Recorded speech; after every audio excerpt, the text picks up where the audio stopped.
Welcome back to the Final Shot Podcast. Today, the podcast is brought to you by the official gloves of the podcast, USG Canada.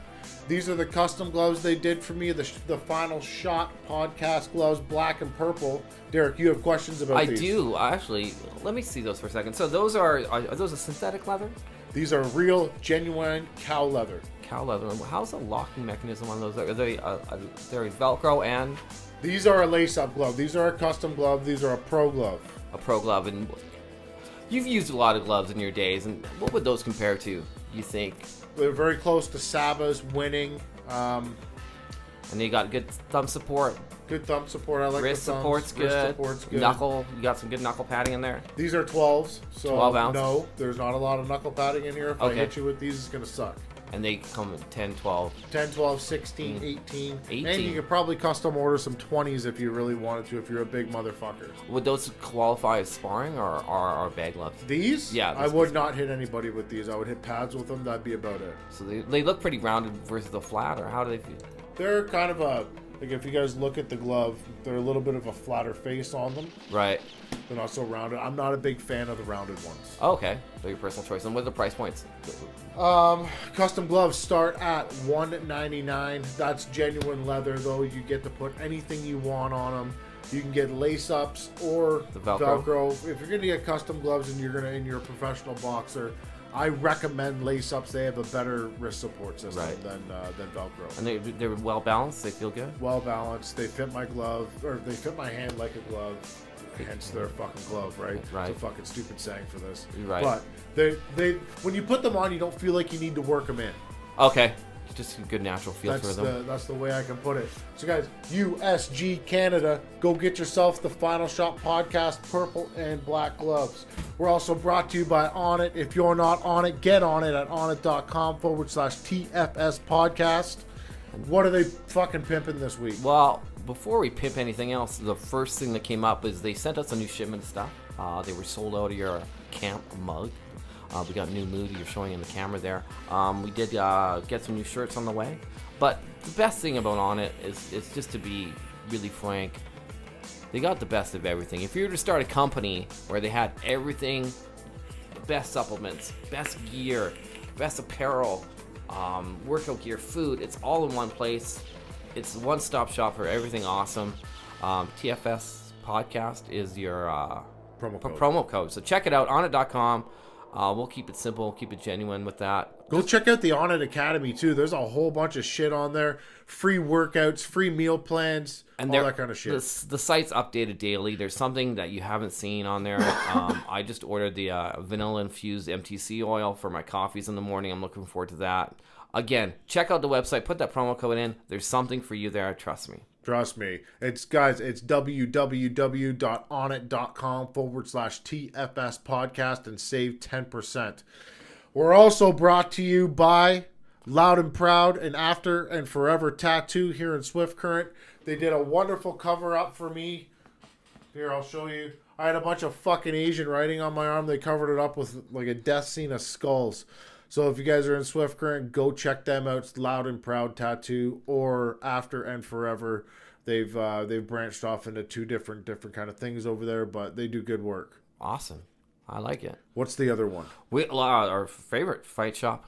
Clinch Fight Shop. Is the Clinch Fight Shop based out of Edmonton. What can we say that we haven't said before? I guess I used this term already. One-stop shop for everything you need fighting. Whatever your combat sport is. We got a promo card set up, the bad guy, fully functional. Go there, buy some stuff. 2-day shipping, right to your doorstep.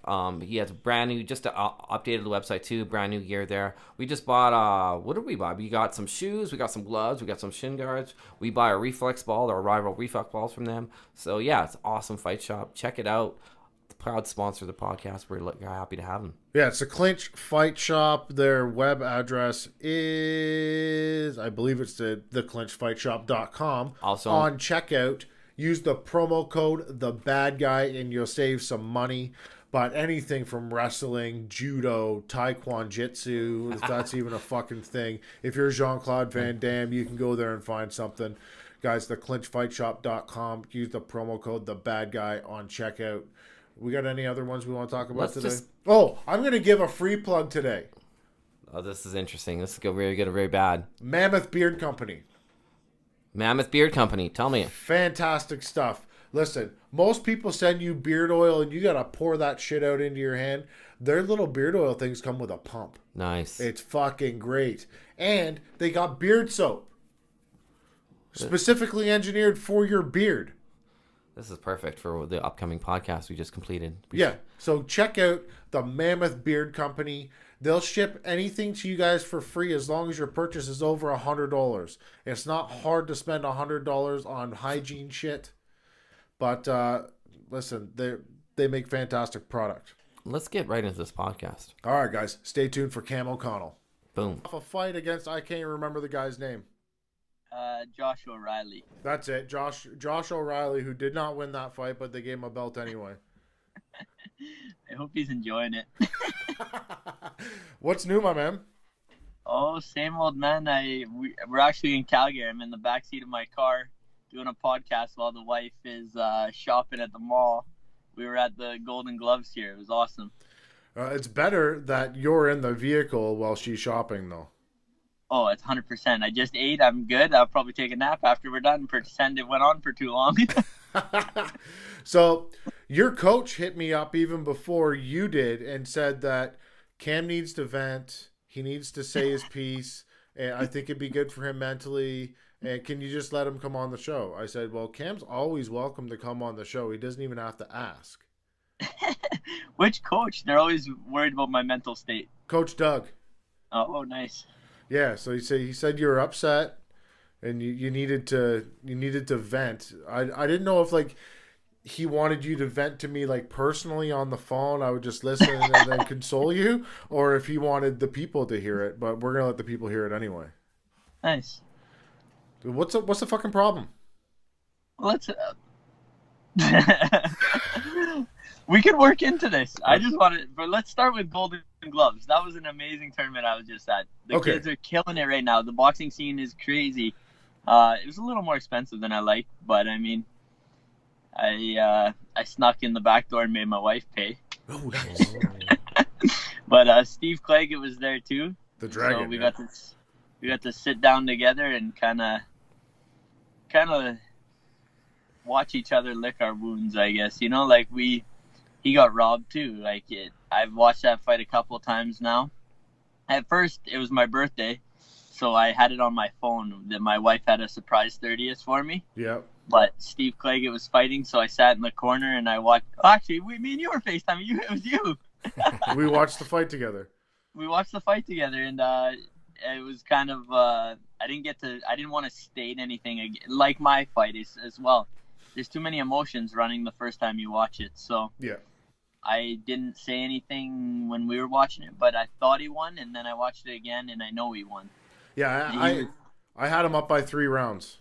Yeah, and don't get me wrong though, like Jermaine was on point. Like he was way faster. He threw a lot more punches that I thought he wouldn't be able to throw in that fight, and he was on point. But I mean, I still thought Steve had him. He hit him with the harder shots. He controlled the fight. He set the pace. Everything was his, right? Cut me off if I ramble too much. Well, when you watch a Steve Claggett fight, though, like Steve's got a very unique style where he doesn't stop coming forward. Yeah, it's a new level of hell. Yeah. Oh, like it sucks because you don't. Even if you're not throwing anything, your mind's going, and that's what's wearing you out. Yeah. So it was a good those fight. Body shots were so hard, man. I felt them. I've watched the fight 4 or 5 times since then. Yeah. It's really fun to watch. Yeah. But I unfortunately had to watch your fight on like a camera screen, like a phone screen that was pointed at a jumbotron. Yeah, they said that it was going to be on the same thing. At first, I saw an advertisement that said if you pay $11, I guess it's monthly now, but $11, you got both my fight and Cleggett's fight. And I was like, sweet, that's going to be awesome. So we set it up at the JJ's like we always do. Yeah. And everyone was crowded around their phones at JJ's that night watching it the way you did because it ended up not being streamed like we thought it was going to be. That sucks. But for them, I've heard that somebody recorded it though. Like there was a camera there recording it. 100%, and we're getting it. I just haven't got it yet. So I would like to watch. I would like to watch it on like a regular screen. They probably don't want anyone to watch it on a regular screen. That's probably why it's taken so long. Well, fuck them. I'll get a hold of it somehow. But yeah, that's during that fight, like my fight. I how many weeks? Was that 3 weeks ago now or 2? 3 weeks ago now. Yeah, I when I was in the ring, they were making the decision. I knew it was close. I knew I had the edge. I heard him so many times, I just couldn't get him away. You know, I just couldn't put him away. Yeah.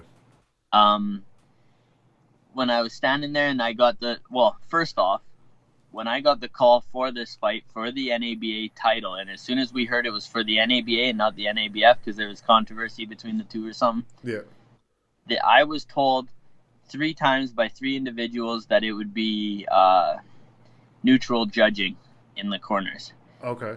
In saying that, I had 2 Ontario judges, as you can tell by the scorecards, and 1, I don't know if it's neutral because Buffalo is right across the river, right? Like right across the pond, so they knew him, but the Buffalo judge gave it to me, or gave it as a draw, 95-95. Fair. I would take that. I would take 95-95 across the board. The other guy had it 98-92 for O'Rielly, and the other guy had it 96-94 O'Rielly. Oh, wow. Which were both bogus because I may have lost. When I look at it, I would have given myself 2 rounds I lost. Yeah. Maybe 3 if they were doing the swing round and they wanted to give him another round. But I didn't state anything when I was in the fight. I was pissed off at the decision, but I stayed calm because when you're in there, that's your perspective. And my perspective was just me hitting the guy, right? Yeah. And I thought I was winning the rounds. I sat down. I was confident. Everything was good. I thought I won that fight. And then I heard it, and I was like, okay, let's just get out of the ring before I say something stupid and look like an idiot. You know what? Later that night, I was like, I'm glad I didn't say anything because I could have sounded like Adrian Broner if I was wrong, you know? Yeah. But, so yeah, I took it easy. I went out, and everyone came up to me. I've never had that kind of experience. It was humbling, and I really enjoyed it. When I walked out of that ring, I was surrounded by people that kept saying, you won that fight, that's bullshit. And I was like, man, this is weird. Like, I'm in this guy's hometown. And I have never seen it at a KO show, a Dakota show, anything where a Mexican's walking out of that ring. And everyone, I hope they get that feeling sometimes. Like, I hope my fans or any of the fans in Edmonton or Calgary are doing that to a Mexican. You know what I mean? Making them feel I've seen good, it. even. Yeah? At KO, Christian Larondo versus Stanley Cermak. Oh, fuck. Yeah, the whole crowd went nuts. I forgot about that. Yeah. That was nuts, though, yeah. Yeah. That guy was a slick fighter. Like, he looks so out of shape, so out of it. But just, he's been in there. He had the mental game to be in there. He's a tough dude. He went a few rounds with the Boogeyman, too. Oh, yeah. Yeah, he didn't rob the Boogeyman. No. But that's good that everybody came up to you though and said that you won the fight. So at that point I was like, I gotta watch this. I need to watch this now, you know, like what, and maybe they're all seeing the same thing I was feeling. My coaches were they brought me to reality when I was in the back. They're like, let's look at this. We came to his backyard. We're here. You fought like, and I felt good. I fought so confident. My hands were never down, and my hands are always down. I get caught with everything. I get caught with headbutts, everything, and my hands were great. And of course he hit me. Everyone gets hit in boxing, but I mean, every shot that he was hitting with me was deflecting off my hands, so I was taking it away from him. I didn't get rocked once, didn't get stumbled, nothing. I felt amazing. There was a point where he went down on all fours. I don't know if he slipped or something, and I hit him in the stomach as he was on all fours. But that's just my mental. When I was in there, I was fighting and I was winning a fight. And it was weird when I looked at the ref. I'm like, why did I hit him? My mental game was so just kill. I looked at the ref. I'm like, I'm so sorry. I didn't mean to do that. I was just in the moment when it happened. But I went home, or I went back to the hotel that night after watching the Pacquiao fight at a local restaurant there. And then I sat down and I watched it. And I'm like, what in the fuck happened? Like, how does this happen? And the judging, like, how is it that ridiculously scored? Like, what the fuck were they watching? At one of the kids today at the Golden Gloves, they were like, hey, Steve got robbed, you got robbed, and I got robbed today. And I was like, what? And he just sits down with us. He's a little 12-year-old. That's funny. Yeah. So the judge, like boxing judging, has been fucked up for God knows how long. Like you got idiots like Adelaide Bird running around fucking up scores. Danny Mack has been notorious for fucking up scores and falling asleep beside the ring sometimes. Yeah. Sorry, Danny.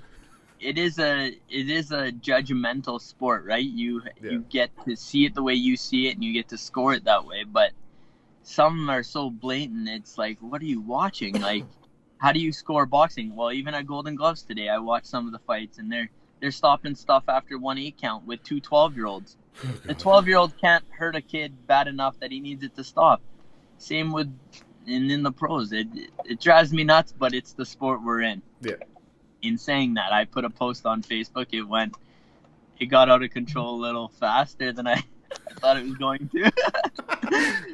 One of my buddies here was fighting Tony Lewis back and forth.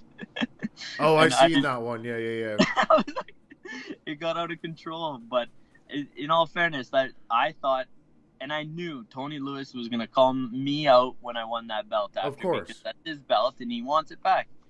So I was excited, and I would have had a contract in hand that day if I would have got that call. I want that rematch, you know? Yeah. Who was your buddy that was fighting with him on Facebook? What was his name? Frank. Tony Lewis is a bad motherfucker. I'm sorry. Don't fuck with Tony. Cam, you can fuck with Tony. You're allowed. But Frank, don't fuck with Tony. Frank's good people. He had my back. He didn't care who he was. He could have been standing in a courtroom and it would have been bantering. But yeah, no, it got out of control. It didn't have to get that way. But in fairness, I should have that belt. I should have got the call up from Tony, and I should have been able to respond. That's not what happened. Tony called out Josh O Rielly because Josh has the belt. Yeah. An easy fight for Tony. Like, why wouldn't you smack that kid around, right? And get your belt back. But I just thought I should get the rematch because everyone wants to see it, and that's why I reached out to you, and Todd said, I need to speak to someone that can get this out there, make some noise with it. Because I want that rematch. That's a rematch I deserve. And, like, I have two other losses, Jermaine and Lewis, and I deserve the rematch with Lewis if I had the belt.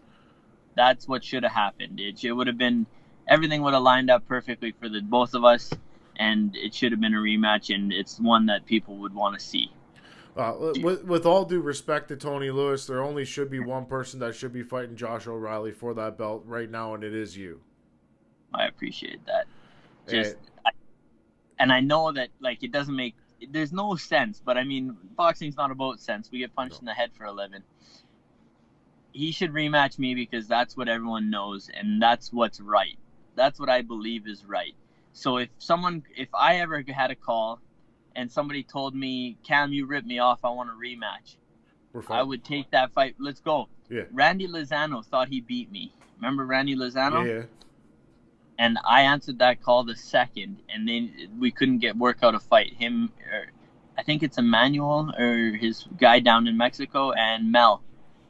I answered that call because he asked for it. It's a fight. Why the hell not? What bad is gonna come out of boxing if you don't fight? So you can stand there, Josh O Rielly, with your belt and not answer my call. You can pretend that you won that fight and you can wear that belt around. I don't know how far I can go with this. You can go as far as you want, man. That's what this fucking shit's for. That's what's wrong about this show. Is I feel like I can just vent and it's just between us. It is But I just want the between world us. to hear this. This is my feelings. This is how I feel. And you know what? Even on your show, I vented about Arash's fight when he got robbed down by Beltran down there, right? Yep. It's like the sport needs it. We're never gonna fix the robberies, but if there's a robbery, be man enough to say, okay, I'm gonna get back in there. I'm gonna fight Cam O'Connell. I'm gonna beat him, and I'm gonna tell the world that the first one wasn't a mistake. That's what I want. He's gonna be quiet right now. I know he's gonna be quiet, but and he's gonna say it's between promoters, and that's what boxing. That's what you say, right? It's between the promoters. You know what? My promoter got mad at me when I called out Tony Lewis the first time. I called out Tony Lewis and Wilcox. Yeah. Because I just did it without any. Those are the guys that are above me. Why would I want to fight them? I'm calling out Tony Lewis and Wilcox, and Tony Lewis was man enough. He's like, that's a fight, and it's a fight that this guy's gonna sign. He's not gonna dodge me, and he signed it, right? Like, Yeah. That's how boxing should be. But I mean, no disrespect when I said it. They were just above me. Now Josh O Rielly's ranked above me, but I mean, is it really a ranking above me? What did you do, right? I don't know. Realistically, I know that fight could happen in Edmonton if Josh O'Reilly would sign the fucking contract. There's a contract already? Well, no, but there should be. At least we could send it to him. Hey, Mel. I know it's something that would be interesting for an Edmonton audience to see. Yeah. Because you fought there so many times, mostly Mexicans. Let's bring a fucking Canadian in. You can dummy that guy. And what I would be willing to do, and like this is something that was supposed to be done for me, is neutral judging. Mm-hmm. Neutral judging. I take that out of my purse to have one of your Ontario judges fly here. I would pay for the judge to come in out of my purse for a fair fight for you so that you feel it's fair. That's all I want is a fair shake. Maybe I can judge it. Here we go. I don't know if that'd be fair. Probably not. Well, I remember the last time that we tried to build a fight when you came on the show, and that was with Tony Lewis, and that fucking shit went nuts. Get this. It all rehashed the other day. I go to this elementary school in Red Deer, and I'm talking to the kids about whatever, with boxing and all this stuff, and I get the usual questions. Hey, have you ever fought John Cena? Hey, have you ever fought Manny Pacquiao? You know, like, those are the questions these little kids ask me. So this kid raises his hand. I'm like, yes, you got a question? He's like, have you ever fought Tony Lewis? Whoa. Did you research me before I came here? I asked him. He's like, no, Tony Lewis is my cousin, or my dad's cousin. Oh, wow. I'm like, what? I stood there in shock. I'm like, this is amazing. And the teacher's just looking at me like, okay, who's Tony Lewis, right? Like, she doesn't have a clue what's going on right now. And I'm like, so I had to explain the whole situation. And then I text Tony when I'm done. I'm like, I got a story for you. I was out of school, and this kid asked me if I ever fought you. And I thought he was just pulling my you know, I thought at first he researched me, and he's like, I'm going to make this guy stumble on something, right? Yeah. And no, he's your dad's or your cousin's. His dad is your dad's cousin or something. And so I got to get this kid's name from the teacher. But Tony, and then I was like, we just rehashed the cousin thing in Red Deer. That's what I texted him. Like, what? For anyone that doesn't know, Tanner called everyone in Cornwall inbred cousins. Oh, yeah. It started the worst controversy ever. It was bad. I ended up with a tattoo on my foot because of that situation. Oh, let me see it. I've only seen Luke's. Really? Can we show that on this podcast? It's the same as Luke's. I just want to make sure you got it. Holy fuck. I'll pull it out at some point during the show. It's here. Well, I tried to get that fucking thing done on the bottom of my foot so I could step on it and not have to look at it, but they wouldn't do it. They said it'd come off. And I was like, well, that's perfect if it come off. And it was only recently that you had the decal removed from your truck, the Team Camo. Yeah, that I took it through the fucking pressure washer and half of it blew off. I was like, well, I can't be Team Can. What do you mean? Why would you pressure wash your foot? No, my Team Camo sticker on my truck blew off, so I need to get a new one. Oh, okay. I thought you pressure washed your foot. I'm like, this is pretty intense. That's a You good really idea. didn't want that tattoo. No, I still do have a Team Camo decal though on my computer, Right here, yeah. Nice. and I'm pretty sure that people can probably purchase these somewhere from Cam. No, they're free. I got them. I got the sponsor that hooks me up with them, and they're free to anyone that wants the rep Team Camo. There you go. You don't even have to. We pay got for over it. 100 of them in Red Deer. It's crazy. I drive around. You know what? I was just driving in Calgary here, and I saw one, and I was like, "What? Who's that?" And I thought, "Oh, from the Golden Gloves." Yeah. No, it's the lady that made my shirts, and she was at a basketball tournament, so I waved. Oh, nice. I get recognized in Edmonton with that thing all the time. Well, we knew you were in town. We seen your truck with the Irish Team Camo on it. I said, "Oh, nice. I need to put that back on." Yeah, I can't do anything in Red Deer without getting caught. Like if I go grocery shopping or try and get my wife a present, Yeah. I have to like take a vehicle from work because people will rat me out wherever I am. I've got a bunch Mine's of big though. I got a bunch of Team Camo shirts downstairs still too. Nice. Like those ones that Power Hoops, or was that who it was? Those ones were amazing, hey? Yeah. Like how? Yeah, that's cool how they did that. I've got 4 of those downstairs. Nice. I'm gonna start wearing those at the gym, I think. Bring them out. Fuck it, why not? But so what's next? What are we gearing up for? Are we just gonna try to pick a fight with Josh O Rielly? Well, you know me, I'll fight anyone. But I called Mel and I was like, because I saw her ad and Tiff, my wife's always backing me. She's like, "Yo, there's a fight. Why aren't you fighting in KO?" And I'm like, I don't know. So I text Mel. I'm like, Mel, why aren't I fighting in March? And it's fair. I everything's fair. I like fair. So Yeah. she said she's got a lot of fighters and everyone needs a chance to fight. And you just fought in January. Mhm. I said, fair enough. But if a room opens up and you need me to fight, I'm gonna be ready. I want to fight. I just hope that all these Montreal guys aren't fighting on KO show and I'm sitting watching. Might be one on They're there. good. They're good, huh? There might be one on there. No, I know. I'm just poking at Mel right now. I hope she Fuckers. watches this. Mel, I'm getting stale. I got a funny story about your wife actually. Let's hear it. So I was Facebooking her. I was like, "Where the fuck can I watch this goddamn fight?" Because you were in the back getting ready to fight already. Yeah. And I was like, "How am I watching this fight?" She writes me back. She goes, "I'm gonna FaceTime live it, love." I said, "Excuse me?" But she meant to write live again. But it got real weird because when we had dinner last time, you were trying to get her to brush my beard. Oh yeah, that was great. You know what's hilarious? I haven't got a kiss since my fight because I won't shave.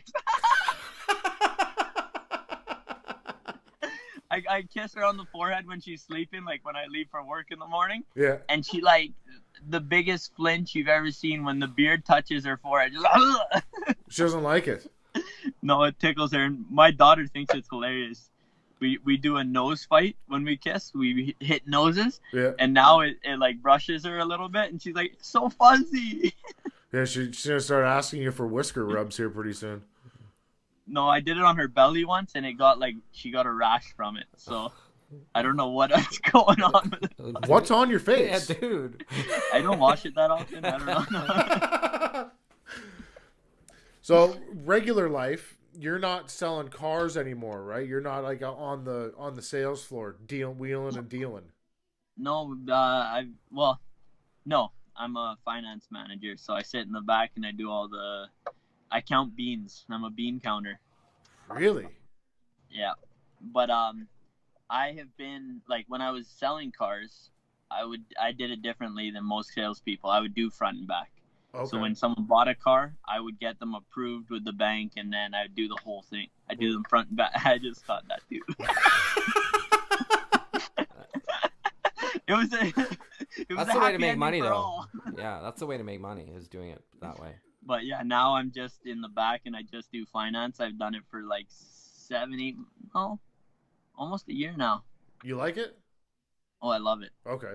And you're not at the where were you? It was Nissan or something like that, right? Yeah, what happened was Nissan sold, like they were selling, So I took off. I went to Innisfail Dodge. Okay. And then Nissan, the new buyers bought it, and I didn't know who it was because they weren't legally allowed to tell me. Yeah. So at that point, I decided to come back to Nissan because they offered me a pay plan, and they were a pretty good company that bought it. So I'm back. I've been at Nissan now since the beginning of September when they took over. Okay, so you went to you were a whore for a little while, went over to Dodge, and then came back to Old Faithful. Yep. Nah, Here we go. I can respect that. And Roman's over there with you too? No, he was. He couldn't make it in the world of sales. Whoa! Oh. Wow! He doesn't like my body shots, and he just can't sell canola. Whoa! No, he's just training right now. He's just training. He's got I think it's a couple days a week now, the Parkinson's group there. Okay. Yo, I don't know. Did that pick up on the microphone when I farted? Yeah. Yeah, Oh, okay. I did. Yeah, so he's just doing the boxing thing right now.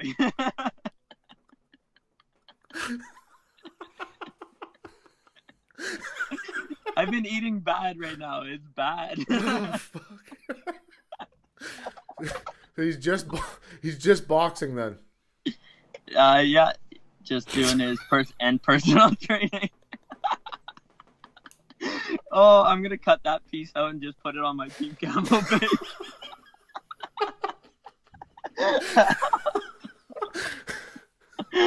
Oh, Farts are funny. All right. So is he teaching down at the Red Deer Boxing Club then too, or just the Parkinson's? no, yeah, he does the Monday to Friday, right, or Monday to Thursday right now. Okay. And then when I'm in camp, we spar Sundays at our club. Mhm. But there's open sparring on Fridays. So every day except for Saturday, he's down at our club too. So He's busy then. he's at it, man. Wow. He wants to make it a full-time thing. Like he was doing it full-time for how many years, Yeah. and then decided he wants to come sell cars. And then I think he just loves what he does. I don't think he'll ever be able to do anything else, you know? He's good at it. He's real good at it. Yeah. He's got the mental part. I wish he would get his trainings and be certified, though. Now we're going to put Roman on blast. He's not Like, certified? No, he's certified. Oh. But I want him to be a level 5 coach and be able to take the teams to the Olympics. And he can get fast tracked to do that. But he just doesn't do the paperwork. He's lazy with paperwork. Let's put him on blast. Yeah, fuck Roman. Stop being a lazy cunt. And we'll tag him in this so that he hears it. Like, you could be doing stuff, Roman. Big stuff. Yeah, you could be Yeah, going to the yeah. Olympics, you stupid fuck. I'm totally making a video clip of this. Yes. Yeah. Wow. Instead, you want to work with Cam. Instead, he's taking my videos and looking at them and then sending me private messages. Tanner, fix this. Fix this. Fix this. Okay. With what? Okay. Fix your paperwork. Oh, with your boxing. Yeah, he fucking sends me messages all the time. Fix this. Okay. He's good. I appreciate it. I like it. He's got an eye for it. And you know what? I was listening to the podcast with Joe Rogan and Tyson Fury. Mm-hmm. And did you ever listen to it when he talks about how he got his coach? Yep. Yeah. And I was like, when Roman first started coaching me right when I was about to go pro, it was similar to that. I liked his work ethic. He had a brain for it. He could see things. And he worked so freaking hard at it. So I was like, this guy has to be in my corner. I need this guy to train me. And he's there full time. Like, he'll get up at 4 a.m. and, like, on his bicycle, chase me with his bicycle and stuff, you know? I knew we were going to get along great when I took his pants away from him in the parking lot. You remember that? Do you still have those back? Of course I do. Let's hear the story for those who aren't familiar with the story. You took his pants. How did that... I can't hear him. Well, Derek wants to know the story, and the story is that I came in for a private session with Roman, and he was wearing the tightest pants of all time, where you could see, like, he was wearing... You can tell what religion he was. Oh, fuck. But he was wearing long boxer shorts that came down just above his knees, and you could see his underwear line in these fucking pants. And so he made me a deal. He said, if you can keep your hands up shadow boxing for 4 rounds and don't drop them, I'll give you the pants. I said, okay, well, that's not quite good enough for me because I like to drop my hands. So we got to put it on video, and you got to give them to me in the parking lot. My favorite part about this was What? the video, and I tagged his mom in it. So a lot of the people listening to this aren't going to know where the Red Deer Boxing Club is, but the entrance is in an alleyway, kind of where there's this gigantic parking lot, and there's unsavory people. Traffic. Yeah, there's unsavory people around that area too, like hookers and meth addicts. Well, what is that? It's a soup kitchen right there, right? Yeah. So I made him disrobe in the parking lot and give me his pants in front of, I don't know, 30 people. It was great. And then Cam took the video and tagged Roman's mother in it, who's a gypsy, and she might be a witch. But you know what's funny? And I always say this when Roman's mom texts me good luck, because she's a what is it called? Psychic? A psychic. Yeah. And she reads, and she's got a huge following on YouTube. It's over 1 million. It's crazy. Shut up. Are you kidding The me? stuff she predicts is nuts, bro. It's crazy. But she wishes me luck for a fight, and I was like, well, you already know how this is gonna go. Why are you wishing me luck? And then when she started commenting on the pants, I was like, you've seen this the night before. You know this was gonna happen. Yeah. No, she's crazy. Like, Roman would get in trouble when he was a kid. Well, what happened was he was at a party and someone went to the hospital. So Roman was at the hospital waiting to see what's going on with his friend, and his mom showed up in her like PJ robe, and because she knew Roman was at the hospital. Like, Roman had no chance growing up to do anything. No like chance. That. She knew everything. That's fucked up. Yeah, and she tells Roman like weird stuff all the time. Like, she predicts everything. Well, let's follow her. Do you But know she- her? You know her screen name? How can we get a? She predicts elections and stuff too. That's what's her YouTube thing. Like, it was crazy. What's her name? Violet. You know how to spell Roman's last name. Shipkovsky? Yeah, it does, starts with an R. Yeah. We'll find her on YouTube. Maybe we'll tag her in this, and maybe she can predict who will be on the next episode of the Final Shot podcast, because I can already tell you who it is, but I want to know if Roman's mom knows. Oh, okay. You're not gonna drop it. No, it's Steve Claggett. Oh. Well, now she's heard it too. Yeah, I'm surprised that some of you guys still come on this fucking show, because like every time you guys come on, you seem to get fucked over somehow. We're dumb in Alberta. We'll just keep doing it. Look at me and Steve. Today, me and Steve comes up to me. He's like, "This year started off shitty, but we're gonna fucking get it. Let's go get it. When are we sparring next?" And I'm like, "Yeah, let's do it again, bro. Let's go through a camp again. We'll show the world." And I don't know where his goals, his main goal is or anything, but I just love what I do. And I told my coach this. I'm not done yet. I still have the drive. Yeah. I'm not going to get rich from boxing. I'm not going to be some Mayweather.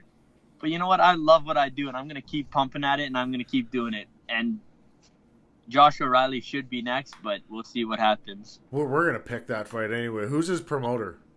Tyler Buxton. Oh, it's Buxton. Okay, fuck Yeah. Tyler. Just do the fucking fight, you bum. What are you thinking? Let's do it on neutral ground, though. Where's neutral ground, though? Well, where's he? Brampton, Ontario. You're Edmonton/Red Deer. Oh. Yeah. Let's do it in Saskatchewan. Fuck it. Saskatchewan. You're going to sanction a fight out there? Yeah, Dennis Page puts on fights out here. Yeah, really? Yeah, in Saskatoon. Not Really? so funny now. Not so funny. Who's fucking laughing now, Cam? You guys need some advertising. He hasn't put on a fight in about a year now, but I know he's gearing up for one, and then he might be looking for a main event. Actually, Kopaz used to fight in Saskatchewan a lot, right? Yeah. Gopis, yeah, he won the CPBC International title in Saskatoon last year. Yeah, I remember seeing that. Yeah. Good fight. And they do a lot of pro-ams too, right? Yeah. Yeah, that's the way to do it. Like, let's give these kids an opportunity to fight on. I used to love fighting pro-am cards. You know, you feel like the man when you're a kid. So Oh, it's that's fun. the way to do it. The kids get to show up, and they get to see the pros after they fight too. It's pretty cool. It's all videos and lights and all the fancy shit. And you know what's funny is, like, when we were amateur and we fought on some of these pro-am cards, our fights were better than the pros. So Some of them are, yeah. Like some You know, of them like- go at it. Yeah, you got two equal guys that are both like they're provincial champions or something. It's sometimes better than watching a debut versus a soup can, you know? Is it a soup can or tin can? I never Tomato can. Tomato can. Yeah. You've been punched in the head too many times, man. I swear to God. You don't even know how to chirp people off properly. Yeah, I've heard people say soup can. Tomato can's better, though. Tin can just doesn't make sense. Tin can makes 0 sense. Could be any can. Could be a beer can. That's useful. You get 10 cents for that. You don't get nothing for a tomato can. You get more for a Guinness can because it's got a ball in it. I don't know. Maybe you could take the ball out and give it to a cat. Oh. Cat can bat it around. I got some new Team Camo shirts. Where? Actually, not camo shirts. I got one for St. Patty's Day. It's awesome. Have you seen Peaky Blinders? Yeah. The show on Netflix. Yeah, it's Peaky Blinders incorporated with Team Camo. It looks amazing. Now, is there only one of these made? So that I can wear it. We'll see how it takes off though after St. Patty's. That's fucking bullshit, Cam. I want one. Yeah. I want to start my own Peaky Blinders too. Like a Red Deer Peaky Blinders? Yeah. You would enjoy that show. You like that show, eh? It's my favorite show. It's pretty good. I have not watched it. It's pretty good. Yeah. It's not bad. Yeah. I figured. What's the premise of the show? Like gangster, but not like more gypsy gangster, and that's what I like. I'm like, they're not about like Scarface kind of gangster, you know? These guys are just ruthless gypsies. Yeah, they fuck each other up a lot. Okay. Right up your alley. A Okay. lot of fuckery in there. How it got me is that one meme or gif where it's like, no fucking fighting, no fucking fighting, no fucking fighting at the wedding. Yeah. And I was like, someone sent it to me and they're like, this is how our night should begin every night. Yeah. Did you watch the Alvarez Kovalev fight last night? I watched 3 rounds of it eating my cereal this morning. I haven't, my coach put it on his Facebook, so I haven't got to watch the whole thing. Actually, don't tell me how it ended. Was it a good fight all the way through? Because the first 3 rounds were good. I haven't watched it. Oh. I want to watch it. So whose Facebook is it on? Doug's. Perfect. I'll be going to Yeah. Doug's. Yeah. Fuck all you other people. Don't go fucking report it or something. I want to watch it. But I heard it was a really good fight. I heard Kovalev put on a boxing clinic, though. Oh, really? Yeah. In the first couple rounds, I thought Alvarez was doing the right things. Okay. His jab was on point. Like I like a jabber. I don't know why. That's the one. If you can jab nice, it starts the whole fight off right. So I was enjoying how he was doing that. That was the one thing I took away from Steve Claggett's fight was he always came rushing across the ring and punched G-Time directly in the face with a jab. And it was a hard one, too. And my jab is what I live by when I'm fighting. And in that training camp, when we were both training and sparring each other, he knew G-Time jab was on point. And the best way to beat a jab was to use your jab. And Steve was beating me with the jab, and I was getting frustrated in sparring because nobody beats me with my jab. And I'm like, I had to like change it up and throw it different ways. But no, Steve was a mental ninja for that training camp. Like the stuff that he was doing. And my training camps aren't like his. He's smart. Yeah. And this was the smartest training camp I ever had. I had a sports psychologist the whole time. And I won the fight before I got in the ring. Like, not just, like, in saying that. In my head, I actually won the fight. Like, so that's why it took so long to debrief, because I didn't understand how to take the loss because I already won. I already won this fight. Like, there was no loss in there. Oh, right? you got brainwashed, Cam. Oh, buddy, it was good, and I'm simple upstairs, so it was good for me. It was easy, I'm pretty sure, for them to do, but I won that fight in my head, and I did everything that. The only thing I didn't do, and I kick myself for it now, is it's called power posing. I don't know if you've ever heard of power posing, but like just lifting your arms up in the air, like you're a champion. Okay. Almost, yeah. Okay. So it works, and it's crazy. After every round, that's what I was supposed to do, but I just couldn't build myself to do it because I felt cocky doing it. I'm not Who that guy. fucking cares? No, I know. I don't really care either, but it sends endorphins and makes you feel like a champion. That's why it's called a champion pose. Wow. And the endorphins sends to you, and it reflects to the judges too. But they did a study where they took 70 people and they champion posed in behind the scene. Yeah. And then they come and do an interview, and then they do 70 people without champion posing and come for an interview, for a job interview. And the people that got hired were all the champion posers because it sends an aura, like it puts an aura around you, right? And I saw Tyson Fury doing it. Every round, he was walking back to his corner, and I'm like, yeah, he's on the same stuff right now, right? Like, it was cool to see. But it works, and that's the only thing. I sat up straight, like, and had my chest out, and every round I looked at him, and I knew I was the champion in that fight. And I guess the only thing that killed me was the judges. But, I mean, I won the fight, and I feel good about it, so I'm proceeding to fight. I want to fight soon. I wonder if that champion pose would work in the bedroom. I'm curious about this whole sports psychologist. How long were those? Was it once a week? You go in for an hour, you sit on a couch and you talk? How does that work? Yeah, he came over to my house sometimes. It was, what was really amazing is the one time he came to the gym and me and Roman sat together and we did it together. But the way that he did it, he talked to me, he talked to Roman, and we were in sync. And when we did pads right after, because we warm up and do pads, and we're still debriefing after the psychology, and our pads, we've never been that in sync. Like, we were, the stuff that it does, because what it does is it sends the neurons are firing, like, in your brain, and it connects them certain ways. And if you talk yourself through it and think yourself through it more and more, like, if you think about your jab more, it's easier to throw a jab when that opportunity comes. So that's what he did with me. Like, we walked through that fight. My fight with O'Reilly, we talked through it. He talked me through it, put me into a hypnosis kind of state, and talked me through it, I don't know how many times before the fight. Wow. So that when I got in there, those neurons were already firing, right? It's crazy. I'm fascinated by that stuff. Interesting. Yeah. I don't know if it still seems hokey pokey, but if it works. It works. And trust me. I was hypnotized in Vegas at my bachelor party, and I never believed in it until it happened. And I thought while I was doing it that I could get myself out of it. That's how I thought. Yeah. But the hypnotist talked to me after. He's like, you fell so fast. And Tiffany was watching, and I was like, at the 4 count, I was laying on the lady beside me. It's some old lady. It was crazy. The stuff I did is amazing too. They turned my belt into a snake, and they were chasing all the girls that were hypnotized. And then they're like, okay, it's back to a belt, and I put it on.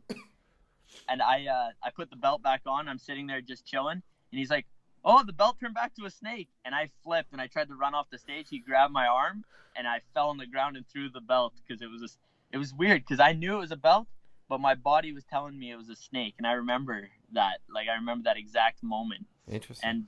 And same thing with my sports psychologist. When he runs me through the stuff, my body twitches, and I start throwing punches, and it's amazing. He's a boxing genius too, so he knows boxing. He's not like some guy that just says, okay, you threw a punch, right? That's fucking weird. I'll tell you straight up, I watched the fight, and what I seen of the fight with O'Reilly, it's the best I've ever seen you look. Oh, I was on point. I know. Like, you were aggressive, more aggressive than ever. Yeah. Your hands were up. You didn't take a lot of shots. My hands were up the whole fight. Yeah, they were up. They're normally not. If you've ever watched a Cam O'Connell fight, Cam always looks like he got fucked up at the end of the fight because his hands are here. I do it too a lot. Like, my hands are always usually down, but it's not smart practice when you got a head the size of fucking Texas. Like, Cam's got a big forehead. Yo, check this out. Okay, so after my fight in KO's card, the Mexican, my last one, before Josh O Rielly, we headbutted so many times. And all I had to do was put my hands up, and we wouldn't have had those headbutts. But I went to the doctor because I was like, my head's misshapen now. My ear was swollen, and this part of my head was swollen. Yeah. And the doctor said, "Oh, it's." When I got MRI done, Yeah. it's scar tissue. So my head is misshapen forever now because I have scar tissue on the side of my head. From headbutts. Look at this thing. I don't know if you can tell. Oh, it is. Right? It doesn't fit the same. My glasses look different on each side. That's fucking hilarious. But Wow. now I keep my hands up. So, people have asked me a few times if you and I have ever sparred, and yes, we have sparred. It didn't go very well for me, but I'll never forget that whole class just stopped because we hit the wall. It was like bang, and the whole class was like, "Are they really fighting?" You tracked blood all over the whole gym. What happened here? We were sparring. We were sparring. I hit him with one punch and blew up his nose. Which is a common thing. Common. And then Cam proceeded to beat me to the body so bad for 3 minutes. We were all over the gym. We bashed into Because the there's no wall. ropes. No There's ropes. no ropes. It's just a gym. Yeah. So like, he get inside on me, and he's a hell of a lot shorter than me, so it's hard for me to get him away. Because like, he's like 5'0", and I'm 6 feet tall, so it's hard for me to get away from him. Sure. I'm also 220 pounds, and Cam's 100 and what do you walk around? 155 maybe? No, 145. 145. Yeah. So he's light years faster than me, and he hits hard. You know what's the best part about that? And like, I don't know if you even know this, is my probation officer at the time was in that class taking judo. Oh, shut and up. she watched the whole thing. It was hilarious. It was fun though. I had a great time. We stopped the whole awesome. place. We shut the whole place down. And on that note, like how I was so on point this training camp and sparring guys, you know, Roman's body pad. Yeah. Yeah. I dropped him finally with the body pad with a left hook to the liver. Oh, that's Finally nice. got him. Huh? That's nice. I like that. Yeah. But we have a big body blocker at the gym. I try to drop people with that fucking thing all the time. Well, I saw a video of Steve Claggett did it to his coach too. And I think that motivated me to get Roman a little bit more. Yeah. You gotta pick and choose the body blocker though, because those rival ones they're thick. Oh, they're huge, right? And you can get an extra piece of foam for behind it. That's for like pussies. they're huge already. Yeah. That's for pussies though. We'll get Roman the extra pad. He's gonna beat me up the next time I see him. Because Roman actually he got back in the ring. Yeah, he fought twice. Yeah, He did amazing at Golden Gloves. The guy, I remember this. We walked into the ring and they didn't have stairs, so I jumped up. They only had one set of stairs. I jumped up and I hit my knee and it cut my knee. But I looked at Roman came walking towards me and his opponent looked at me. Yeah. And as soon as his opponent looked at me, I was like, he's scared. Go to him as hard as you can. And I don't know if there's a look or if there's a feeling, but I could feel that he didn't want to be in there with Roman, and Roman dismantled him in less than a minute. It was good. That was the last fight he had, right? Yeah, and then he fought one before that. Well, he's had a bunch of fights, but just the recent ones, he fought twice, I think, recently. He lost a ton of weight, too. He did, and now he put it back on. Roman on blast again. All his pants look tight now. Fuck sakes, Roman. Jesus Christ. You got track pants. Nobody fluctuates weight like him, though. It is nuts. From like 210 to 160. Like, that's like something you hear about on one of those shows where they lose a lot of weight. Yeah, my this guy does that all the 600-pound time. life. Yeah. Fuck sakes. What's wrong with him? I don't know. It's crazy how he fluctuates like that. It's not healthy. No. Just stay fat. Do we have any fan questions come in for this fucker today? The fan questions, yeah, we actually have 3 of them. Okay. The first one was a reference to your work with kids and maybe the Team Camo stuff. The reference was you did say you, well, it was more reference to the 2 fights ago. You brought in a bunch of kids into the ring with you. I didn't know if that was your students or if that was for a special cause. And I want to know a little bit about your relationship with the kids. Okay.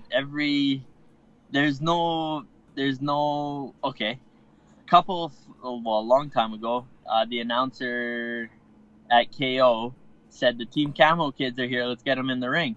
And it's clicked. I was like, I like that, the Team Camo kids, because we already had Team Camo.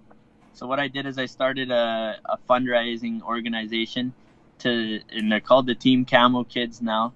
And all the funds from all my T-shirts and all the memorabilia? No, not propaganda either. What's it called? Merchandise. Merchandise goes to the Team Camo Kids. All the propaganda goes to the Team Camo Kids, and what it is it's not a cult. It's not a cult. It goes to help kids pay for sports. I don't care if they play soccer or hockey. If they can't afford to pay it and I find out about it, then I take it out of this account and pay for these kids to play the sports. It started with boxing. Obviously, we're a poor sport, so a lot of the kids at the boxing couldn't afford the money to afford boxing, and my coach is too good anyway. He lets everyone into the club that can't afford it.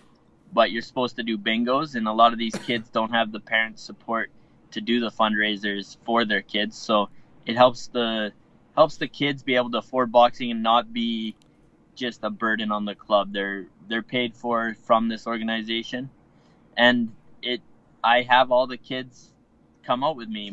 A good friend of mine passed away, and his son was with me that whole camp, the one in the KO. Yeah. So I made him sit up on Frank's shoulders as we walked to the ring. Oh, cool. And he made a sign that said Team Camo Kids. So it's taken off. I love every aspect of it, because these kids, they love it too. The walk into the ring, they talk about it forever, and they tell all their friends about it. And it's funny that I'll have when I went to that elementary school, some kid came up to me and said, "Hey, I know you. My friend is this guy. He walked you to the ring." And I was like, "Oh, that's awesome that you know me from that." But it's just an organization to help kids afford sports that can't. Do I have specific kids or relationships with the kids? A lot of the kids box.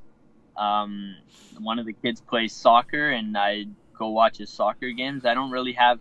It's as organized as my brain. There's no organization. I just do whatever, and if the kid needs help with something, then that's what I give it to, and it's all paid for by my merchandise. Great.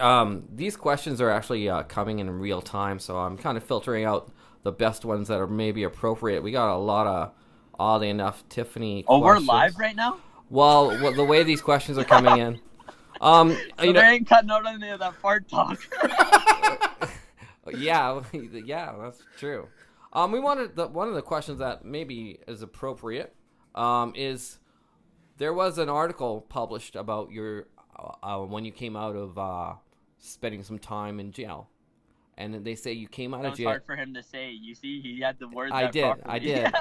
I'm nervous about it, actually. I didn't want to offend you. However, they said in the article I have in front of me that you came out looking better than you ever have, and I was wondering about with this new influx of jailhouse body weight workouts that you see on YouTube using is that something you implemented, or how did you stay in shape while you're in jail to look so good when you came out?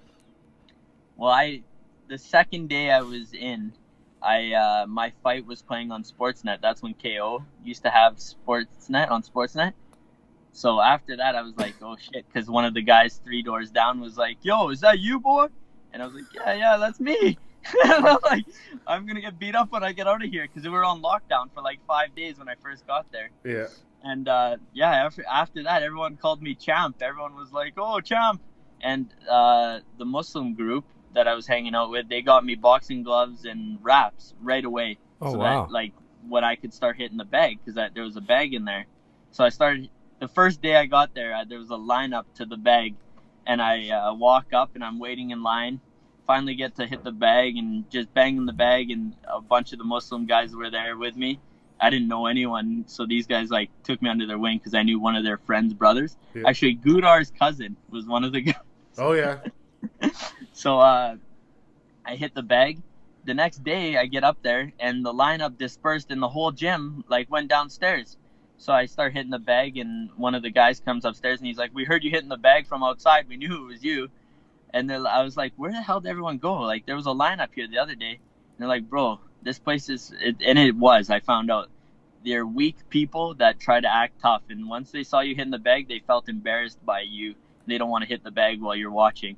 So I had the bag all the time. And then I started a group, like just with non-skinners of, we did like wind sprints and bag work. And every Saturday morning, we'd be the first ones out in the yard doing our wind sprints, right? And it just, I knew my goal was an ETA, escorted temporary absence. Yeah. And I submitted for one when I was in minimum security, and I had Mel on board, and the guards were going to bring me there, and I was going to fight on a KO show. And we're going to do it up because the guards were like, we're going to have you in your jumpsuit and the handcuffs, the whole bit, and we're going to walk you to the ring. They were on point. They wanted to do it. And the warden shut me down. She's like, what kind of fucking show do you guys think we're doing? And that's how I kept myself motivated. I always was training. And then my buddy Frank, the guy that was fighting Tony Lewis, he cooked. I don't know how to cook. I cook Ichiban. I don't know how to cook anything. Yeah. And he's Italian. He cooks. And he was in minimum with me, and you have to cook your own meals. Yeah. So I just gave him all my food, and I had all the halal food as well. So I gave him all my food, and he'd cook for us. And he's a bodybuilder, so that I'd work out with him and do bodybuilding when I wasn't boxing in the gym, because I don't know how I'm always scheming. This is what I always do, and I got myself a job where I didn't have to do anything when I was in there. That's how you ended up awesome. There. So I didn't have to, because I was trusted. They have a lot of bad people in there. So they gave me a job where I had to clean the parole officers' offices once a day for an hour. That's all I had to do. And I got, like, it was awesome because then I had free roam of the place all day. So I could train and do whatever I wanted all day. And yeah. Well, this kind of actually ties into the next question we have. Sorry. That's how I got big and in really big shape. I was in the worst shape when I fought Mario Perez, though. Okay. Like, I felt big. I was strong, but 8 rounds was tough because I didn't. Oh, I spar the guys too. We set up the badminton nets in the corner, and then I would just spar these guys, and they'd drop with one body shot, all the boys in there. But there was no real training. I just did anything I could to stay in shape. And that kind of brings us into our next question. Being in a interracial relationship, marriage, what is your favorite, because you say you don't cook, what is your favorite Chinese food? We actually just opened it, and now I'll throw a blast in there too. A shout out to the restaurant. We just opened a restaurant in Red Deer, actually, Lucky's. I didn't know that. Well, we got You opened it? Well, the family did. Okay. I just told you I can't cook, so it's true. I was nervous for a minute. What a great. I painted the walls. Okay. Well, give us a plug. What is it? Where is it? When's it open? You know where the Noodle House was downtown? Yes. We took over that building. Oh, nice. So, yeah, it's right downtown. It's the same cook from Lucky's that was in the casino for all those years, and it's my uncle and grandpa. So the whole family's working together. It's awesome because when we had a restaurant years ago, that's where we had our wedding reception. Yeah. Was at the restaurant. Like, we set it up like a banquet, but we got married in Turks and Caicos and came back so everyone could be there. And Grandpa cooks the best food that there is. And it's Chinese cuisine? When you say Chinese food, it's not like us white people Chinese food. It's authentic. It's authentic. This is like the real stuff. So you can get all the regular ginger beef and all that kind of stuff, but Grandpa like does Peking duck and all the big Peking dishes, duck, right? like a Peking. No, Peking duck is the best. It's like 7-course meal, and it's all done with one duck. And it like the wraps you start off with. I don't know how to explain all this stuff. You got to try it out. We're just gonna go to Red Deer and fucking try it. Road trip. Yeah. And that's why I'm so fat right now. Good for you. Yeah. I like that. You guys got it right. What's the name of the restaurant? Sorry.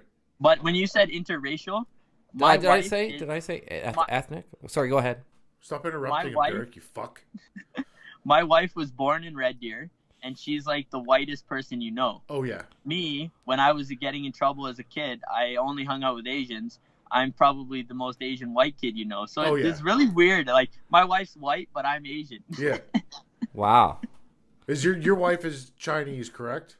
Half Chinese, half Vietnamese. Okay, Yeah. that works for her. Good for her. Hot is. Yeah. That's what she is. Hot is the word. She's good. She's a good looking young lady. We're not gonna go that far, Derek. You fuck. I missed it. I can't hear him. Oh, that's He's okay. lucky I can't see him. Good. Yeah. She's very nice to me, and she's very pretty. Let's just. Nice lady, and does good live video work on a diaper bag. Yeah. I respect it. And she's like my number one supporter. You know, like she busts my ass. That's where the Chinese comes out. Like she grinds me and like makes sure I do if I skip a workout, she's on the phone with coach telling him. So like a little bit of a rat move, but I mean. Listen, Tiffany. No, you know what? Most solid girl I've ever seen in my life. Like they had to, before I could get out of the penitentiary, they had to do an assessment on my relationships. Yeah. And Tiffany, she passed with flying colors. Like our house was clean, everything was good, and this is before our baby. And they asked her, if Cam ever gets back into what he was doing, are you gonna call the police on him? And she says, I would never call the police on Cam, but we'd be getting a divorce. Wow. I was like, and that's what failed her on the exam because she wouldn't call the police on me. Oh, really? But I was like, no, she would. I had to convince my PO. She would call the police, I'm sure, and we'd be getting divorced. So. She's a ride or die kind of girl. I like her. She's nice. Let's get off his wife. Fuck. Yeah, sorry. Jesus. That's all my fault. That's all my fault. Don't tag her in this. Yeah, don't tag Tiff. So we don't know what's next. We don't have a date for the next one or anything like that. No, you're going to call me once Josh O Rielly says he wants on the show, right? Should I invite him on? You should and be like, Cam had some questions for you and wants to know what you thought about that fight and when you're taking the rematch. Okay, Josh O Rielly, don't be a bitch. And come on the Final Shot podcast so we can talk about it. Might only last 5 minutes, might last an hour. Who knows? You never know. I'm just sitting in a parking lot. Maybe I'll just call Cam, too, at the same time. Yeah. I think we tried to do that with Tony Lewis, and it didn't work out. Why? What happened? There was a lot of animosity for that fight, Cam. Like, I was going on other people's shows. I was getting yelled at by Cornwall people. It was on. You know what happened? When we got to Cornwall and we went to the keg, Tiffany comes out of the bathroom, and she's like, you're not going to believe what's in the bathroom. And I was like, what? I got to check this out. So I go into the girls' bathroom. There's pictures of Tony Lewis without a shirt all over this bathroom, framed. And I was like, wow, we are in the lion's den now. Like, this place hates us. You're in for it. Yeah. You guys were friends after, though? You guys are friendly now? Yeah. Oh, no. Tony's a good guy. I like him. And you have to – it's boxing. You poke at each other, but I have more respect for him than anyone else I've ever fought. Like, he's a soldier. I really like Tony, but fuck was he mad at me for a little while. Remember those other guys? Those guys were funny too.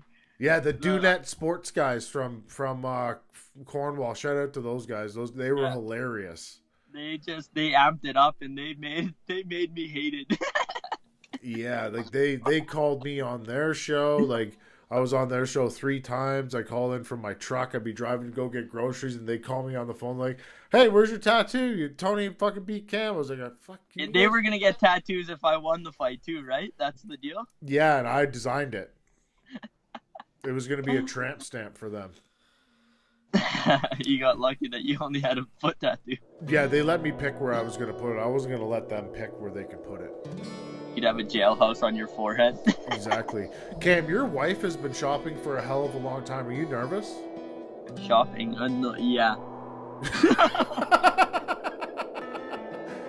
Well, we can wrap this motherfucker up. The worst part is when you know that they're in the mall not looking for anything specific. Exactly. Then it's like, yeah, it's gung-ho, right? Yeah, and I'm guessing the little one's with her too. Yeah, oh yeah. It's not good. Okay, I always see you have a different vehicle. What vehicle are you sitting in right now? 2019 Nissan Armada. Wow. I like it. It's huge, it's big, that's why I sit in the back seat. It's got TV screens, and up front is nice, but I can't drive it. It's too big, so it's only Tiffany's. Like, I don't drive this vehicle. Tiff can handle that thing. Oh, she loves it. Yeah. I drive my little Altima still. You still got the Nissan Altima? Yeah, it's Team Camo on the back. I don't think anyone will ever buy it off me. You know, it's too wrapped now. What was that other one I seen you had in Edmonton last time? There was an SUV. I can't remember what it was though. The Infinity? Yeah, it was the Infinity. Right, Yeah, it was nice. Yeah, Tiff just wanted something bigger. There's probably going to be a kid on the way sometime soon. But no, it's not like in there yet. Oh, okay. Remember that one fight I had where I announced it in the ring before we had told my family about it? Yeah, I can't do that again. But this time I'm announcing it before anything's even started. Yeah, Cam hasn't even touched her yet, but there's one coming. You'll get this. So, I thought Tiffany was pregnant, not this camp, but the last camp. Yeah. And I tell my coaches everything. My coaches know how many times I poop in a day. Like, they know everything about me. So I told Coach, because I need him to know my mental state. Yeah. I think Tiffany's pregnant, blah, blah, blah. So we're going to the training camp. She's not pregnant. There was nothing even about it. Yeah. And halfway through the camp, Coach is like, so how's your mental state? Where are you at right now? And I'm good. Everything's good. He's like, and Tiffany, how is she feeling? Like, she's got to be getting close. Like, she's 3 months now. You guys are going to announce it and stuff. And I was like, what? No, she's not pregnant. Oh, I forgot to tell you, Coach. No, she ain't pregnant. That was just something that I thought of, and then I told you, and it never was a really thing. So my coaches are all stressed out all camp, thinking that I'm thinking about it, but no, I just mumble, and then I wonder if I'll get in trouble for saying that on a podcast now, too. Somebody's going to yell at you, guaranteed, for something on this show today. Josh O Rielly, you yelled at me! Okay, so we're going to wrap this thing up, All but right. as your coach wanted me to do, he wanted me to let you vent. Do you feel that you vented enough today? Do you feel good about yourself? I didn't even let you guys talk. I'm good. You're good? It's not about us, man. It's about you. I just want Josh O Rielly to answer the call. I All right. deserve my rematch. What's his phone number? Can we call him? Do you have his phone number? No. Fuck. We'll get it. He's a face. He's a face. He's on Team Camo. Is he? Yeah. All right, we'll find him. We'll track him down. Do you have any sponsors you want to blast out? You want to say thank you to anybody? I always say thank you to Versaline. They've always helped me out. They're an oil field company in Red Deer. And obviously Rob's Pro Muscle and Health. They always hook me up with the stuff to make me look good. So Yeah. yeah, That's it? that is her. All right, that's the final shot.